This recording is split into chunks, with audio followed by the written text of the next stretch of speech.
All right, Halloween isn't even here yet. Yet we're talking about holiday shopping already? Well, there's 95 days left until Christmas after all. Don't hate us. Just don't do it. But there can be some benefits to getting a jump on this season. Phil Putney from AFS Wealth Management is here with us to explain. I got to tell you, Phil, I was in the store the other day and I saw a cornucopia.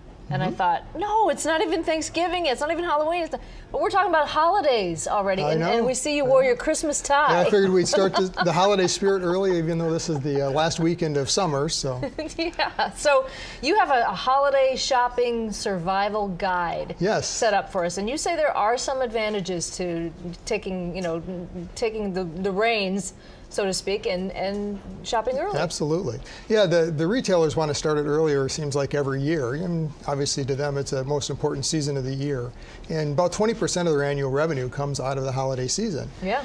But about 40% of us as shoppers are going to start shopping before Halloween this year. I just can't. So, Charlie and I were just It's hard to get in the talking. spirit. Neither of us are shoppers. No, I hate shopping. I don't like it. Too. I hate shopping. I don't care what it is. My shopping is like the day before Christmas. I don't. Yeah. Well, we'll talk about that a little bit. Well, tell us about what are the benefits of shopping early? It seemed to me that people would spend more money, so the benefit is really for the store, not the person shopping.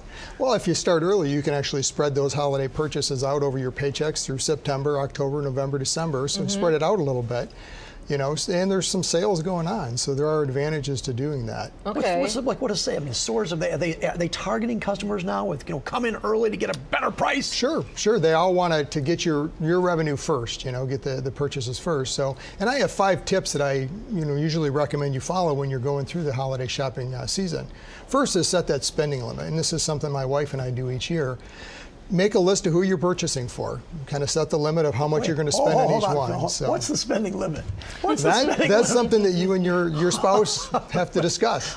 What those limits are. But it's important to do that, because if you don't, especially if you're starting early, like you mentioned, it's easy to get way off track. Take the list and say, okay, well, let's see, Cam, she's off the list this year. There's some of those. No, she's on the list. Well, maybe that can be part of that second list, because that's where I talk about the gift cards. I mean, that's always a good option. There's people on your list like, maybe your hairstylists or the school teachers or people like that you don't really know what to get them. So rather than guessing, go for the gift card. And you say be Scrooge. Yep, be Scrooge when you're talking about yourself. You mentioned you're out in the store quite often this holiday season, so it's easy to spend for yourself. Find something on sale, you want to buy it. So that's the easiest way to bust your budget, is if you spend on yourself. The National Retail Federation says you're going to spend about $130 on average for the self-gifting. Really? So you want to stay away from that. Try to stay away from the temptation. Keep in mind that budget you set up. Avoid hidden fees? Yeah. That's when we're talking about buying online. A lot of us will shop online. Yes. About 40% of our shopping this year is going to be online. I know my wife and I do quite a bit of our holiday shopping online. It's convenient. You can get some good deals. But you really have to be careful and look at that bottom line price. Read the fine print before you hit the purchase button. Know what you're paying, because I like to put shipping charges and handling and other fees in there. Yeah, you got to get those for free. You got to go for the deal. Yep. Yeah. What's a loyalty? Say loyalty points? Sure. I mean, a lot of the retailers out there now have loyalty programs. You can sign up for it. You can get even an app from the store, and they'll let you know when sales are going on, or they'll give you coupons to the loyal customers. So it's important to get those so you can take advantage of those sales.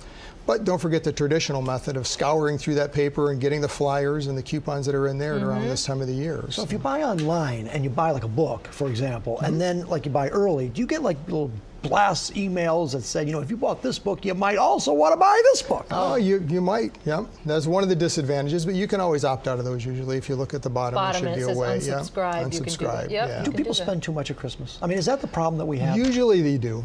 Do they, Cam? Yes. Even if you set those limits, it's hard to stay within them. I know it's something we struggle with every year, but at least you have a limit to start with. That's the important part. Phil, thanks for being with us. We appreciate your tips.